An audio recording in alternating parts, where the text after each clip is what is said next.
Everyone, welcome to our CAD NEST YouTube channel. ನಾನು Kavya. So ಇವತ್ತಿನ ಸೆಷನಲ್ಲಿ ನಾನು ನಿಮಗೆ MS ಎಕ್ಸೆಲ್ನಲ್ಲಿ ರ್ಯಾಪ್ ಟೆಕ್ಸ್ಟ್ ಬಗ್ಗೆ ತಿಳಿಸ್ಕೊಡ್ತೀನಿ. ಏನಿದು ರ್ಯಾಪ್ ಟೆಕ್ಸ್ಟ್ ಅಂತಂದರೆ ಅಂದರೆ ನೀವು ಎಕ್ಸೆಲ್ ಎಲ್ರಿಗೂ ಗೊತ್ತಿರುತ್ತೆ. ಸೊ ಏನು ಮಾಡ್ತೀರಾ, ಈಗ suppose example CAD NEST computer centre ಅಂತ ಇರುತ್ತೆ. ಓಕೆ, ಇದನ್ನು ನಾನು ಏನಾಗ್ತಾಯಿದೆ ನಿಮಗೆ ಕಾಣಿಸ್ತಾ ಇರೋದು 3 ರೋಗೆ ಬಂದಂಗೆ ಕಾಣಿಸ್ತದೆ, ಬಟ್ 1 ರೋಲ್ ಇರುತ್ತೆ. ನಾನು ಇದನ್ನು ಮೇಲ್ಗಡೆ ಡಬಲ್ ಕ್ಲಿಕ್ ಮಾಡಿದ್ರೆ ಫುಲ್ ಒಂದೇ ಇದರಲ್ಲಿ ಅಪ್ಲೈ ಆಗುತ್ತೆ.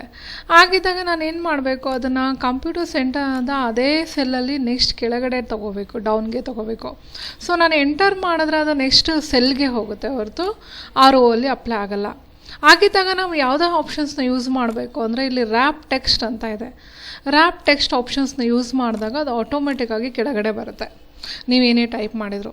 ಸೊ ಈ ಪೇಜಲ್ಲಿ ನಾನು ಈ ಸೆಲ್ಲಲ್ಲಿ ಶುರು ಮಾಡಿದಾಗ CAD NEST ಬಸವನಗುಡಿ ಅಂತ ತೊಗೊಳ್ತೀನಿ, ಬಟ್ ಅದು ಆ ಪೇಜ್ ಆ ಸೆಲ್ಲಲ್ಲಿ ಬರಲ್ಲ.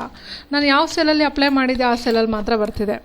ನಿಮಗೆ ಹೋಲ್ ಪೇಜಲ್ಲೇ ಹೋಲ್ ಶೀಟಲ್ಲೇ ಬೇಕು ಅಂದರೆ ಶೀಟ್ನ ಫಸ್ಟ್ ಸೆಲೆಕ್ಟ್ ಮಾಡ್ಕೋಬೇಕು. ಎ ಮತ್ತು 1 ಮಿಡಲಲ್ಲಿ ಒಂದು ಬ್ಲ್ಯಾಂಕ್ ಸೆಲ್ ಇದೆ, ಅದನ್ನು ಕ್ಲಿಕ್ ಮಾಡಿ ರ್ಯಾಪ್ ಟೆಕ್ಸ್ಟ್ ಆಪ್ಷನ್ಸ್ನ ಯೂಸ್ ಮಾಡಿ ನೀವು ಯಾವುದೇ ಸೆಲ್ಲಲ್ಲೂ ಕೂಡ ಏನೇ ಟೈಪ್ ಮಾಡಿದರೂ ಕೂಡ, ಈಗ CAD NEST ರಾಜಾಜಿನಗರ್.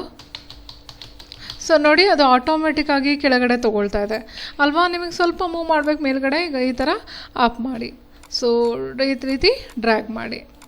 ಓಕೆ, ಆಗಿದ್ದಾಗ ನಿಮಗೇನಾಗುತ್ತೆ, ನೆಕ್ಸ್ಟ್ ಕಂಟಿನ್ಯೂಟಿ ತೊಗೊಳುತ್ತೆ. ಈ ಆಪ್ಷನ್ಸ್ನ ಯೂಸ್ ಮಾಡಿ ನಿಮ್ಮ ಎಕ್ಸೆಲಲ್ಲಿ ಲೇಔಟನ್ನು ಪೇಜ್ ಲೇಔಟನ್ನು ಮಾಡ್ಕೊಬೋದು.